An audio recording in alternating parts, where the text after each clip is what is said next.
Back here inside the TIP Gym in the city of Manila, ang venue for the final day of the Metro Manila Luzon leg ng ating National Collegiate Championship. Naglalaban po ngayon, National University with 74 points on the board against PATTS Seahorses with 37 on the board. And our statistician, si Pong Ducan, has put up a great point. 37 points on PATTS through 3 quarters, and they have to put up 37 in the 4th quarter para makahabol sa kalamangan na tinambak sa kanila ng NU.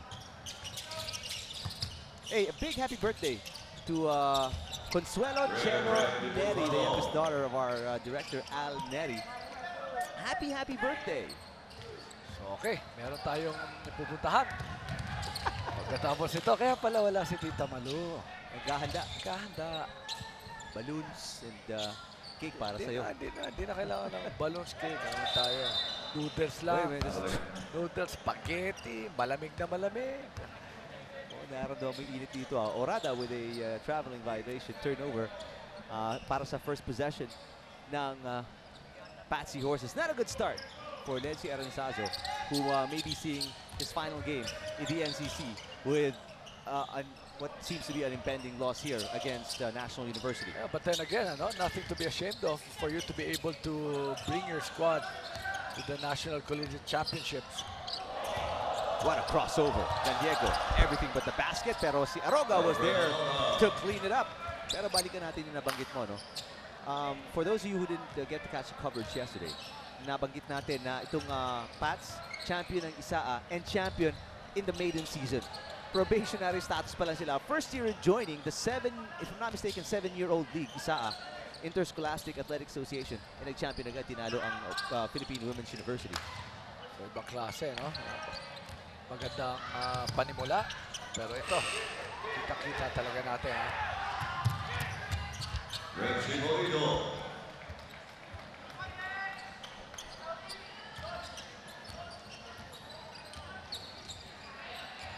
Tinatanong, no? Ba't tinatanong ni Jello kung anong apelido mo? Hindi ba niya kilala ikaw ang pinakasikat dito? Apelido pa lang, hindi mo na makakalimutan. Sa Facebook, mag-friends. Gano'n ba?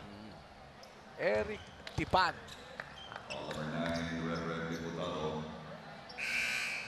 Well, nabanggit natin, Jello not here, playing with his former teammates. Alam mo bakit wala dito? Bakit?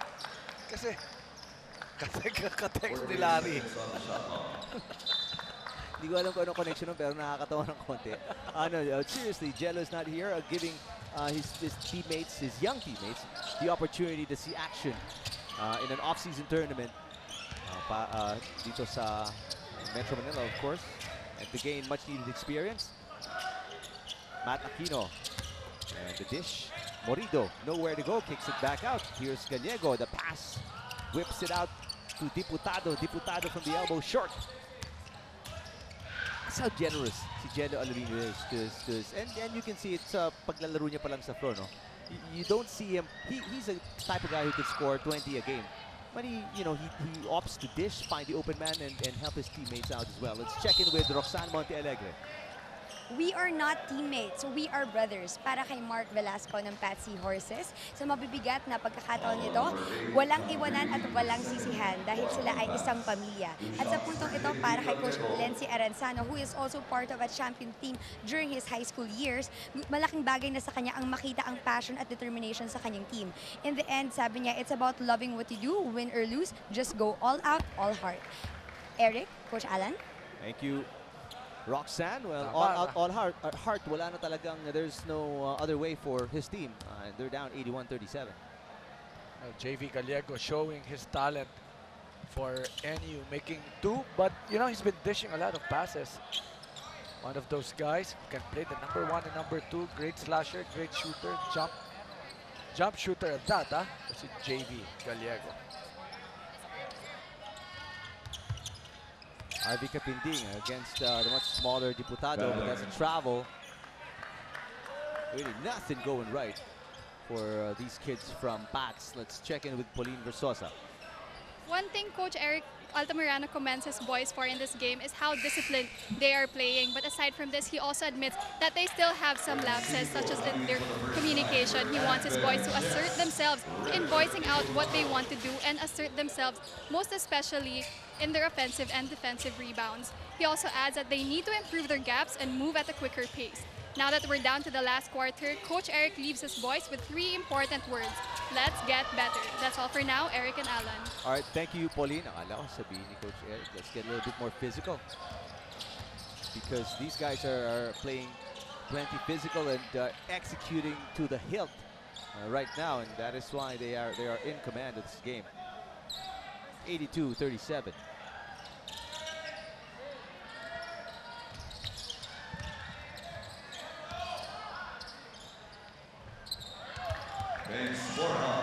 Those are the shots that we've been wanting PATTS to be able to make. Very unselfish basketball nga kanina, no? Nagsiset up talaga ito si JV Gallego. Kim Cinco is in the ball game for the first time para sa NU Bulldogs. Number 27. And he's calling out the play para sa Bulldogs. 6:03 remaining in the fourth quarter. Aquino has a 3-second violation.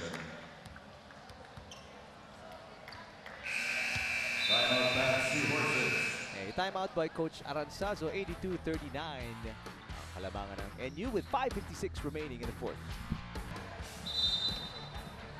Reminder lang ulit about the URL ng ating live stream, sports.abs-cbn.com/livestream/NCC.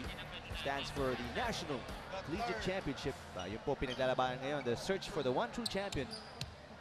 Pinakamagaling sa lahat ng magagaling collegiate basketball in the Philippines. Men's collegiate basketball. So sa linggo, nandun ka rin, no? Sa Batangas.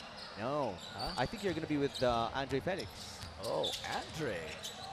Nanonood kaya si Andre Felix? Is he doing his research? Tingnan natin. Alam mo, madalas yan. Nanonood yan. Walang magawa yan. Yun ang panel news this weekend. Ikaw, Coach Alan and Andre Felix Sunday, and then Anton Rojas, Marco Benitez, I think, Saturday. Faith Academy po tayo. Ang Tanawan, ha? Sa Tanawan, Batangas. Tanawan, Batangas, okay? Boy, nice no-look pass by Cinco. Straight into the hands of Morido.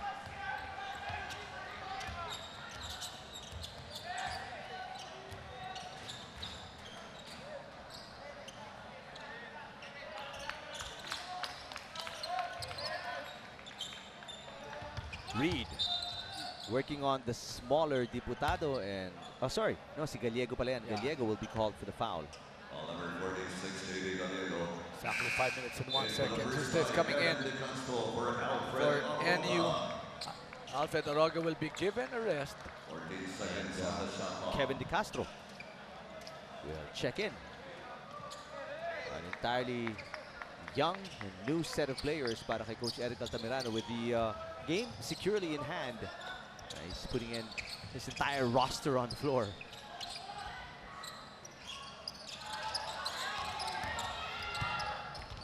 Oh, nice block by Aquino from behind.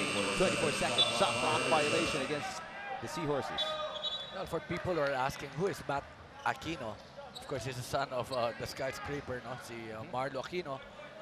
Used to play for Adamson, transferred to National University Bulldogs. Sat out 1 year.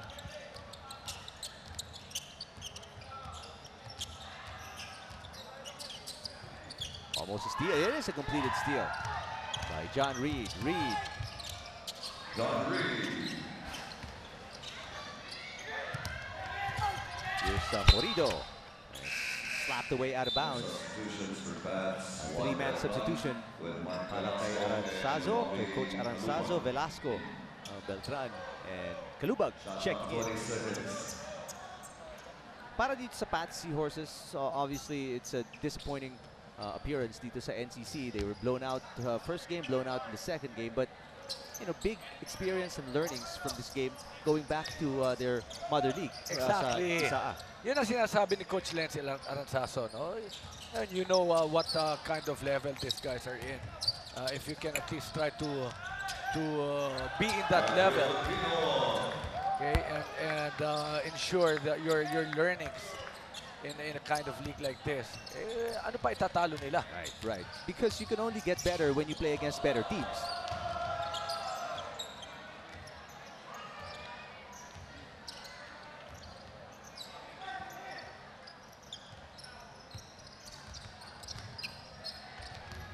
Reed drives. There's a foul on Cinco. On number 27, Cinco, his first 3 on national review. Nico Abatayo getting ready to check in, and he does for Gallego. JV Gallego. Good minutes on the floor. He may not have scored much, itong si Gallego, but he became a factor offensively in terms of attracting the defense, dishing out. 4 points para kay Gallego and 3 assists in the game. Kalubag throws up an air ball.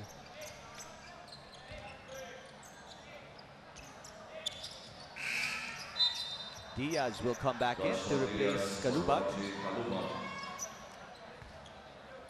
And you know, it's really going to be very exciting seeing NU play against JRU, where the winner of that ball game will advance to the next round.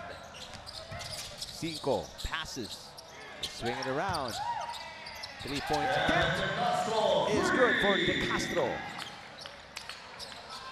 And his ice cold from the bench opens that opportunity. Good passing again. National University, great 3-point shot for De Vera. Well, De Castro. For De Castro, I should say. De Castro may height, ano? And is showing us range in his very young career with National University. Nice cut by Aquino for the easy basket. Passing quits, partner. 50-point lead para sa National University, 91-41. And obviously after a good second half para sa PATTS yesterday, they did not expect to encounter such a formidable team. And I'm pretty sure one way or another they found out maraming ipapasok si Coach Altamirano na bago, but still unable to overcome yung relative inexperience ng mga batang players. Very, very deep is the lineup of NU compared to the past Seahorses.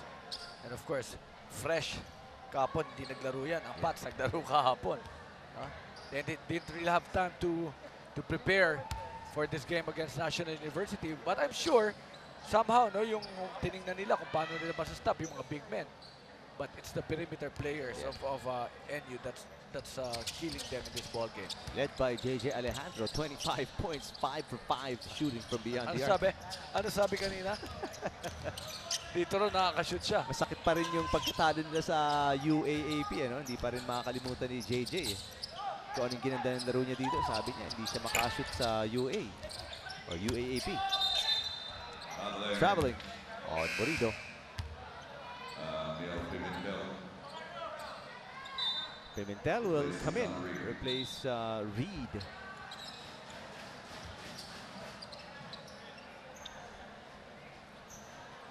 .2:19 remaining in the fourth quarter. Para kay Coach Eric Altamirano naman, obviously masaya siya.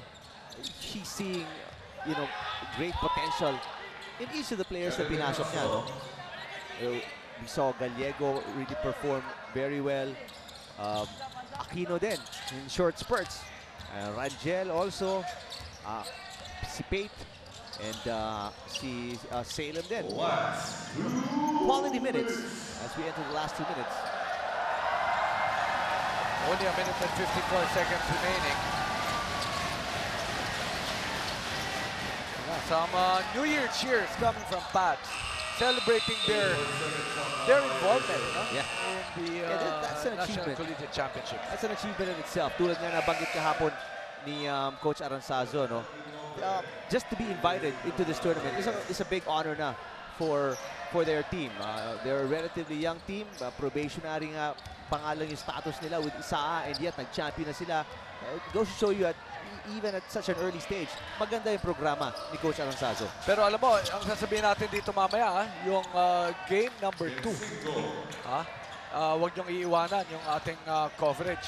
That's going to be TIP versus St. Clair of Caloocan. I saw the coaching staff of St. Clair yesterday. They were scouting the ball game. Of course, team owner, team manager, si Dr. J, no, Adalen, will be very excited to watch and see that game later on. Velasco. Too little, too late para kay Mark Velasco, who was yesterday's leading scorer para sa Seahorses.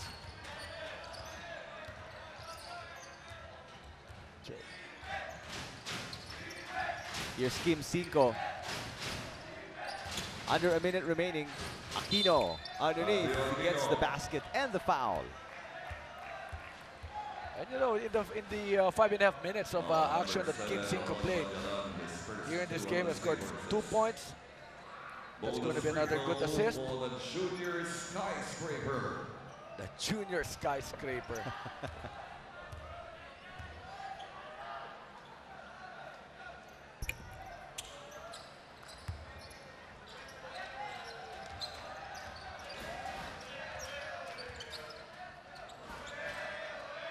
Velasco.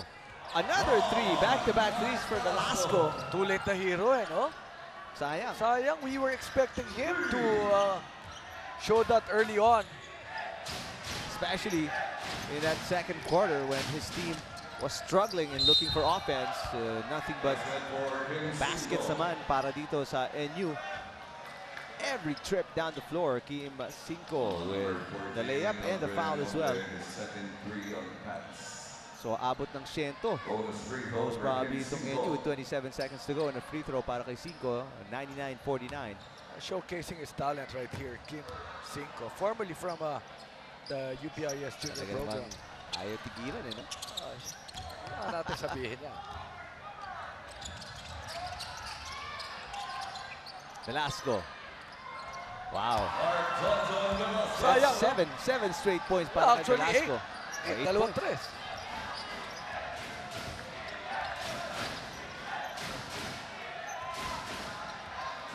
Cinco will just dribble the time away, and you will not hit the century mark, but will still win in a very decisive fashion here at the buzzer. 99-51. A win by National University against PATTS. We'll take a break and come back to wrap this up right after these.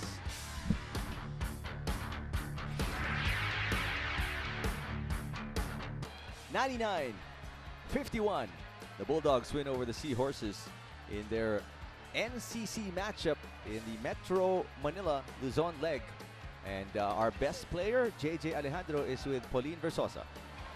Hi JJ, so since ikaw ang best player sa game na ito, anong mga extra work ang inilagay mo before and during the game? Actually, wala pang masyadong practice. Extra shooting, extra cardio. Kasi kababalik lang na after ng ng UAP. Ayun, so gano'n naman kahalaga yung panalong ito para sa iyo, para sa NU Bulldogs? Kasi hindi naman to yung mother league nyo, di ba? So gano'n siya kahalaga para sa inyo? For us kasi, ito yung liga na sinalihan namin after the UAP right away. Kung mapapansin nyo nga, hindi na sinama yung mga graduating players para mabigyan ng time yung mapapasok na players. Kaya it's a big win for us. Alright, so maraming salamat JJ. Back to you, Eric and Alan. Alright, thank you, Pauline. Congratulations, JJ Alejandro. Big win to nabanggit niya para sa Bulldogs against Seahorses. Well, abangan natin yung labanan nila ng Jose Rizal University, and that will happen this coming Saturday. Ang dapat nyo naman abangan ngayon, St. Clair Saints, the NAASCU champions, first runner-up, taking on the first runner-up of the NCBL, the TIP Engineers, who incidentally are playing in their home gym, of course.